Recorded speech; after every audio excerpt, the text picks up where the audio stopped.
Netflix regorge de séries de qualité et a su convaincre le grand public pour devenir la plateforme de SVOD numéro 1 du monde grâce à un catalogue riche en production originale. Nous vous proposons ici notre sélection de 10 séries disponibles sur le service que nous estimons valoir le coup d'œil. Numéro 10, Mare of Easton. Mare Sheehan est détective à Easton, un bourg rural de Pennsylvanie. Alors que tout s'écroule autour d'elle, sur le plan personnel, elle se voit confier une enquête sur le meurtre d'une adolescente et la disparition de jeunes femmes dans la région.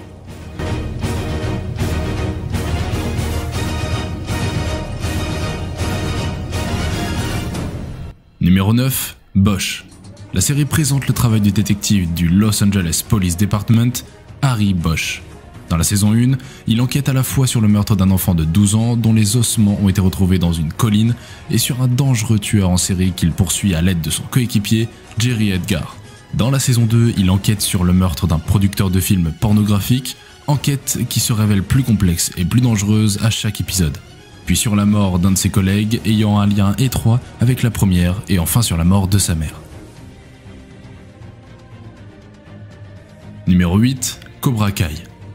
34 ans après sa défaite au tournoi All Valley Karaté de 1984, Johnny Lawrence a désormais la cinquantaine et est à la dérive. Il vit désormais dans le quartier de Reseda, bien loin du luxe d'Encino où il vivait avec son beau-père, tyrannique, Sid Weinberg. Johnny a eu un fils, Robbie, avec Shannon Keane, sa compagne de l'époque. Mais il les a tous deux abandonnés le jour de la naissance qui coïncide avec celui de la mort de sa mère, Laura. Après avoir perdu son emploi, Johnny va tenter de réouvrir le dojo de karaté Cobra Kai. Ce faisant, il ravive sa rivalité avec Daniel LaRusso, qui de son côté a réussi dans les affaires, mais lutte pour maintenir l'équilibre dans sa vie en l'absence des conseils de son mentor, Monsieur Miyagi. Daniel est marié à Amanda avec laquelle il a eu 2 enfants, Samantha et Anthony. Les 2 hommes font face aux démons du passé et aux frustrations du présent de la seule façon qu'ils connaissent, le karaté. Numéro 7, Resident Alien. Après un incident sur Terre, un extraterrestre, Alan Tudyk, prend l'identité d'un médecin d'une petite ville du Colorado.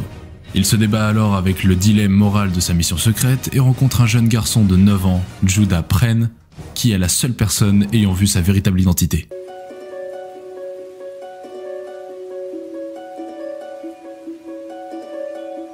Numéro 6, The Crown.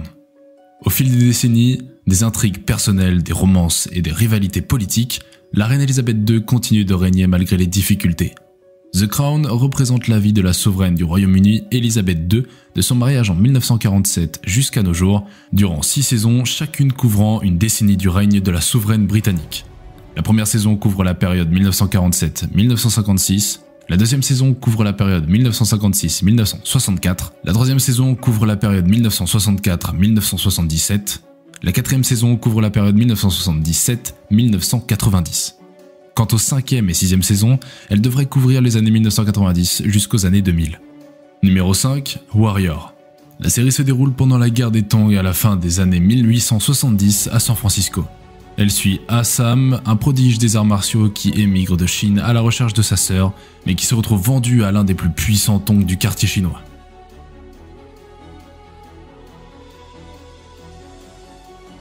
Numéro 4, Ted Lasso. L'entraîneur de football américain Ted Lasso est recruté par Rebecca Welton, la propriétaire de l'AFC Richmond, pour entraîner son équipe de football britannique, bien qu'il n'ait aucune expérience dans ce sport. L'objectif de Rebecca étant de se venger de son ex-mari Rupert Mannion, cependant le nouveau coach tente de se faire accepter et de combler ses lacunes sportives par son optimisme, sa détermination et des biscuits.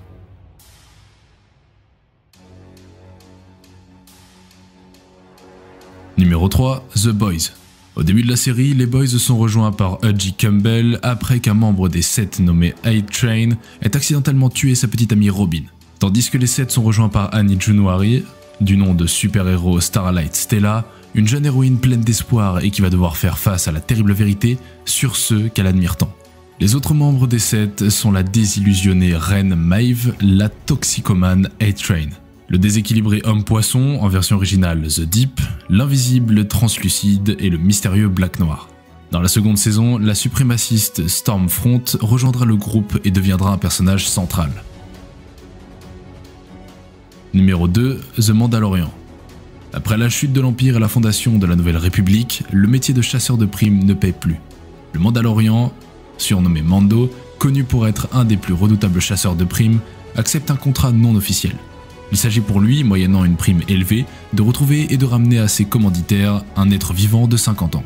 En cours de mission, Mando découvre que, malgré son âge, c'est un bébé ou un enfant de la même espèce que Yoda, espèce dont la durée de vie est de plusieurs siècles. Il découvre aussi que sa cible maîtrise déjà la force. Après avoir rempli son contrat auprès d'un vieil homme portant un insigne de l'Empire entouré de nombreux Stormtroopers et touché la prime, le Mandalorian se ravise et revient sauver l'enfant. Il doit ensuite prendre la fuite avec lui, poursuivi par tout ce que la galaxie compte de chasseurs de primes lancés à leur trousse, ainsi que par une garnison d'impériaux émergeant des cendres de l'Empire.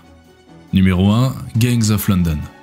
Depuis 20 ans, Finn Wallace est le chef le plus puissant du crime organisé, faisant transiter des milliards de livres chaque année. Lorsqu'il est assassiné, son fils Sean Wallace est tout désigné pour prendre la relève, avec le soutien du clan Dumani. Ce passage de relais a d'importantes répercussions à l'échelle internationale. Entouré de nombreux rivaux, le jeune leader impulsif trouvera-t-il un précieux allié en la personne d'Elliot Finch, lequel porte un intérêt tout particulier à la famille de Wallace? Porté par sa destinée, Sean découvre les rouages internes de la plus grande organisation criminelle de Londres.